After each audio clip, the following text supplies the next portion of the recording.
Hello guys, welcome back to my YouTube channel. আজি আলোচনা কৰিম সৰকাৰি ঘৰৰ যেসকল মানুহে নতুনকৈ জিঅ'টেকিং কৰিছিল তেওঁলোকৰ লিষ্টসমূহ কেনেকৈ চেক কৰিব। জিঅ'টেক ঘৰৰ যিখন লিষ্ট প্ৰকাশ পাইছে 2025 বৰ্ষত আৰু পিএম আৱাস যোজনা যিখন জিঅ'টেকিং যিবিলাক মানুহৰ হৈছে তেওঁলোকৰ ফাইনাল লিষ্টত তেওঁলোকৰ নামটো আহিছে না নাই কেনেকৈ চেক কৰিব সম্পূৰ্ণ আজিৰ এইখন ভিডিঅ' চাব পাৰিব। আৰু ইয়াত যিখন নতুনকৈ যিখন বাতৰি প্ৰকাশ পাইছে ইয়াত চাবলৈ পাইছে যে 2025-26 বৰ্ষৰ বাবে নতুনকৈ 3,76,075টা প্ৰধানমন্ত্ৰী আৱাস যোজনা গ্ৰামীণৰ গৃহ আবণ্টনৰ বাবে মাননীয় প্ৰধানমন্ত্ৰী ডাঙৰীয়ালৈ জনালো আন্তৰিক কৃতজ্ঞতা। ইয়াত যিখন ৰঞ্জিত কুমাৰ দাস ডাঙৰীয়া যিখন পঞ্চায়ত মন্ত্ৰীয়ে যিখন ইয়াত পোষ্ট কৰিছে আৰু অসমত যেহেতু নতুনকৈ 3,76,075টা প্ৰধানমন্ত্ৰী আৱাস যোজনা গ্ৰামীণৰ চৰকাৰী ঘৰৰ আবণ্টন হৈছে অলৰেডি আৰু সেইকাৰণে যিখন চৰকাৰী ঘৰৰ যেটো লিষ্ট জিঅ'টেক ঘৰৰ যিখন লিষ্ট সেইখন লিষ্টত আপোনাৰ নাম লগতে আপোনাৰ পৰিয়ালৰ কোনোবা সদস্যৰ নামটো আছে না নাই বা আপোনাৰ যিখন ফাইনাল লিষ্ট সেই লিষ্টখন কেনেকৈ চেক কৰিব ফাইনাল লিষ্টত নাম কেনেকৈ চেক কৰিব লাগে সম্পূৰ্ণ আজিৰ এখন ভিডিঅ' চাব পাৰিব। আৰু যদি আপুনি ফেসবুকত চাইছে তেনেহলে ফেসবুক পেজটো ফলো কৰি দিব আৰু যদি ইউটিউবত চাইছে তেনেহলে ইউটিউব চেনেলটো সাবস্ক্ৰাইব কৰি ৰাখি দিব। ইয়াত যিখন চাবলৈ পাইছে PMAYG পাৰ্মানেন্ট হোৱাইট লিষ্ট বা এখন হল যিখন চৰকাৰী ঘৰৰ অফিচিয়েল পেজ আৰু এখন পেজত মই ভিডিঅ' ডিসক্ৰিপচন তলত ডাইৰেক্ট লিংকটো দি দিম আৰু হেটো লিংকৰ পৰা এইটো পেজত আহিলে চাবলৈ পাইছে প্ৰধানমন্ত্ৰী আৱাস যোজনা গ্ৰামীণ ইয়াত চাবলৈ পাইছে panchayat wise permanent white list. ইয়াত যিখন এভেইলেবল হিয়াৰ অপচনত ক্লিক কৰিব লাগিব, কিন্তু ইয়াৰ পিছত হিয়াৰ অপচনত ক্লিক কৰি দিয়াৰ পিছত ইয়াত প্ৰথমে আসাম সিলেক্ট কৰিব লাগিব, তাৰ পিছত নিজৰ ডিস্ট্ৰিক্ট, তাৰ পিছত ব্লক, তাৰ পিছত পঞ্চায়ত নেমটো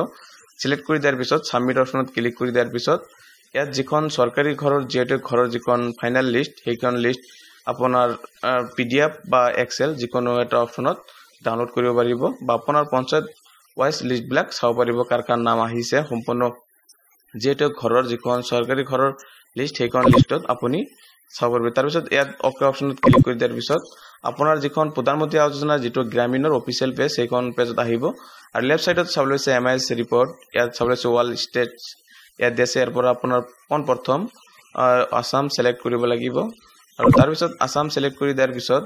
ইয়াত আহিব ডিস্ট্ৰিক্ট নাম ইয়াত অসমৰ সকলোবিলাক জিলাৰ নামটো শো কৰিব আপোনাৰ যিখন ডিস্ট্ৰিক্ট হয় ডিস্ট্ৰিক্টখন সিলেক্ট কৰিব তাৰ পিছত আপোনাৰ ডিস্ট্ৰিক্টৰ আন্ডাৰত আপোনাৰ যিখন ব্লক সেই ব্লকখনৰ নামটো ইয়াত শো কৰিব তাৰ পিছত ইয়াত আপোনাৰ পঞ্চায়ত নামটো শো কৰিব আৰু পঞ্চায়ত নামটো ইয়াৰ পৰা সিলেক্ট কৰিব লাগিব। তাৰ পিছত ইয়াত যেটো ক্যাপচা দিয়া থাকিব আপোনাৰ ক্ষেত্ৰত যেটো ক্যাপচা দিয়া থাকিব সেই ক্যাপচাখন ইয়াত বহুৱাই যে সাবমিট অপচনত ক্লিক কৰি দিব তেতিয়া আপোনাৰ জিঅ'টেক চৰকাৰী ঘৰৰ যিখন ফাইনাল লিষ্ট সেই লিষ্টখন ইয়াত আহি যাব আৰু ইয়াৰ পৰা আপোনাৰ নামটো 3 ডটৰ পৰা ফাইণ্ড অপচনত গৈ সাৰ্চ কৰিলে হ'ব নাইবা ইয়াত আপুনি সম্পূৰ্ণ লিষ্টখন চাব পাৰিব লগতে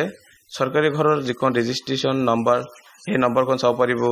আৰু তাৰ পিছত আপোনাৰ নাম বা ফাদাৰ্স নেম সম্পূৰ্ণ ইয়াত দিয়া আছে ইয়াৰ পৰা আপোনাৰ নামবিলাক এটা এটা কৈ চাই ল'ব পাৰিব আৰু নহলে ডাউনলোড এক্সেল বা ডাউনলোড PDF অপচনত ক্লিক কৰি এই সম্পূৰ্ণ লিষ্টখন আপোনাৰ ডাউনলোড কৰি ল'ব পাৰিব আৰু আপোনাৰ ইয়াত আপোনাৰ গাঁও পঞ্চায়তৰ অন্তৰ্গত যিমান মানুহে জিঅ'টেকিং চৰকাৰী ঘৰ লাভ কৰিব সকলোবিলাক মানুহৰ নাম ইয়াত দিয়া আছে সেইকাৰণে আপুনি থিয়েটাৰৰ পৰা এনেকৈ আপুনি সাৰ্চ কৰি দিলে আপোনাৰ নামটো শো কৰিব নহলে আপুনি